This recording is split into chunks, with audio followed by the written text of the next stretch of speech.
Question number 4, exercise 3.3. Three persons invested an amount of rupees 3 million in a business with share ratio 2:3:7. They earned a profit of rupees 600,000. If they are interested to wind up their business, what amount every shareholder would get? Question को समझे। Question क्या कह रहा है? Question आपकी समझ में आ गया तो इसको सॉल्व करना कोई मुश्किल नहीं है। इस क्वेश्चन में वो कह रहा है कि 3 पर्सनस हैं, उन्होंने 3 मिलियन की इन्वेस्ट लगाई है एक बिज़नेस में। एक बिज़नेस उन्होंने स्टार्ट किया है और उसके ऊपर उनकी जो इन्वेस्टमेंट आई है वो आई है 3 मिलियन। और अब 3 मिलियन में जो उनकी रेशो थी, यानी कि हर बंदे ने कितनी अमाउंट उसमें उसने उसका कंट्रीब्यूशन कितना है उसका, तो उसकी जो रेशो थी वो थी 2:3:7। यानी 2:3:7 के हिसाब से 3 पर्सनस ने एक बिज़नेस स्टार्ट किया और उसके ऊपर जो उनकी इन्वेस्टमेंट थी वो थी 3 मिलियन। अब उन्हें प्रॉफिट हुआ है 600,000 का। 600,000 का प्रॉफिट है उनका।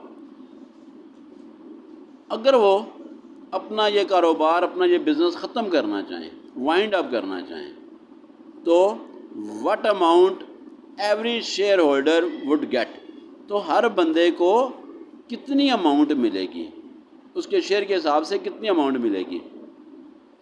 अच्छा, अब एक तो इसमें देखें जो 3 मिलियन उनकी इन्वेस्ट है, एक तो वो अपनी इन्वेस्ट वापस लेंगे और उसके बाद जो प्रॉफिट उनको हुआ है उस प्रॉफिट में भी उनका शेयर बनता है। इसमें अब 2 केस आ जाएंगे हमारे सामने। एक ये कि इन्वेस्ट में उनका कितना शेयर है और दूसरा प्रॉफिट में उनका कितना शेयर है। इन्वेस्ट का शेयर हम अलग निकालेंगे, प्रॉफिट का शेयर हम अलग निकालेंगे, फिर हर बंदे का जो उसने इन्वेस्ट किया जितना उसको प्रॉफिट हुआ उनको ऐड कर लेंगे तो उतना उस बंदे को मिलेगा। तो इसके सलूशन की तरफ चलते हैं।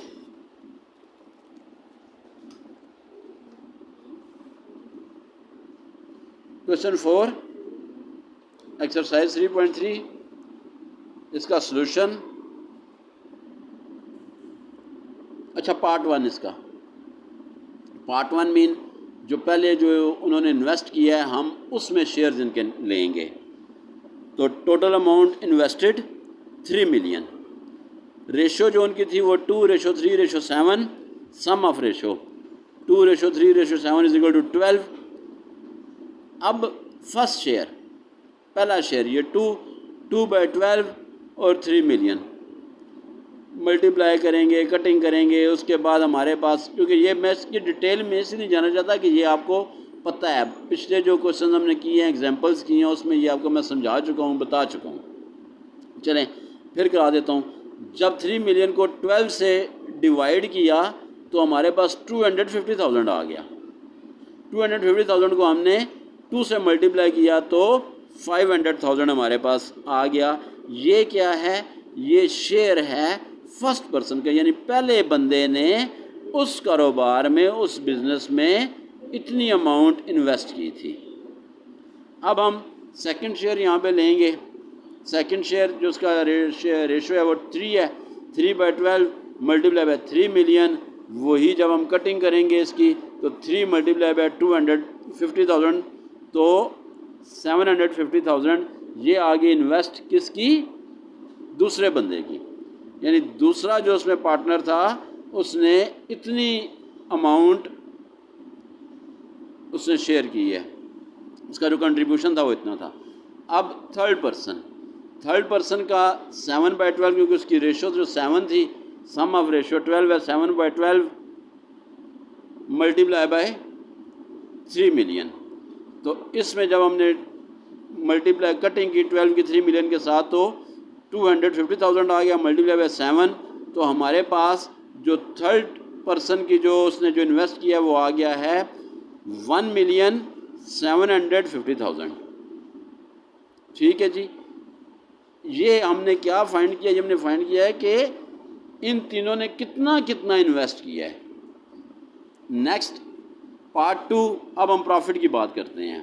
तो प्रॉफिट 600 मिलियन है, अपना 600,000 है, तो उनकी रेशो तो वही है ना, 2:3:7। तो उस हिसाब से हम इनका प्रॉफिट निकाल लेंगे। वो आपको पता है कि प्रॉफिट आपने कैसे निकालना है। इनका प्रॉफिट आपने ले लिया, ठीक है जी। प्रॉफिट लेने के बाद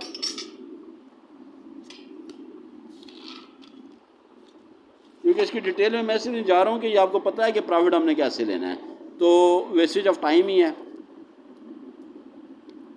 तीनों का आपने प्रॉफिट ले लिया। उसके बाद total amount that first person got, पहले बंदे ने कितना उसने हासिल किया है, तो वो अब उसने किया है जी कि first investment plus first profit, यानी जो उसकी इन्वेस्टमेंट थी और जो प्रॉफिट था। तो फर्स्ट इन्वेस्टमेंट उसकी 500,000 थी और 100,000 उसका प्रॉफिट था, तो ये 600,000 उसका टोटल उसने गेट किया जी, उसको इतना मिला है। आगे total amount that second person got, दूसरे पर बंदे ने कितना लिया है, तो वही उसकी जो इन्वेस्टमेंट थी और प्लस उसका प्रॉफिट, उन दोनों को ऐड किया तो 900,000 उसको मिला है दूसरे बंदे को। अब total amount that third person got, तीसरे बंदे ने कितना लिया है, उसके लिए third investment plus third profit इनको ऐड किया। जो थर्ड हमारे पास इन्वेस्टमेंट थी 1,750,000 प्लस जो उसका प्रॉफिट था 350,000, इनको ऐड किया तो 2,100,000 ये थर्ड पर्सन को मिला है। तो हैंस इसको कंक्लूड जब करेंगे तो first person got ₹600,000, second person got ₹900,000 और थर्ड पर्सन गॉट ₹2,100,000। अब अगर आप चेक करना चाहोगे क्या मेरा ये आंसर ठीक है, जो मैंने सॉल्व किया ये ठीक है या गलत है, तो चेक करने के लिए क्या है, चेक करने के लिए आप क्या करोगे, total investment plus total profit, यानी जितनी इन्वेस्टमेंट तीनों ने की थी और जितना प्रॉफिट हुआ उसको आप ऐड कर लोगे और ये बराबर होना चाहिए, इक्वल होना चाहिए आपका first person got amount plus second person plus third person, यानी पहले बंदे ने कितनी अमाउंट ली है, दूसरे ने कितनी लिया और तीसरे ने कितनी ली है, इनको ऐड करेंगे। तो अगर ये दोनों इक्वल आ गए तो इसका मतलब है आपका जो आपने सॉल्व किया वो ठीक है। तो इन्वेस्टमेंट कितनी थी 3 मिलियन प्लस 600,000 इनका प्रॉफिट था, इन दोनों को ऐड किया तो 3,600,000 आ गया। अब फर्स्ट पर्सन उसने टोटल कितने लिए हैं जी, उसने लिए हैं 600,000, दूसरे का 900,000 है और तीसरे का 2,100,000 है। इन तीनों को जब आपने ऐड किया तो वो भी 3,600,000 आपके पास आ गया। इसका मतलब है कि ये दोनों इक्वल है, left hand side is equal to right hand side. जब लेफ्ट हैंड साइड और राइट हैंड साइड इक्वल हैं तो इसका मतलब है कि ये चेक्ड, हमारा सवाल बिल्कुल ठीक है।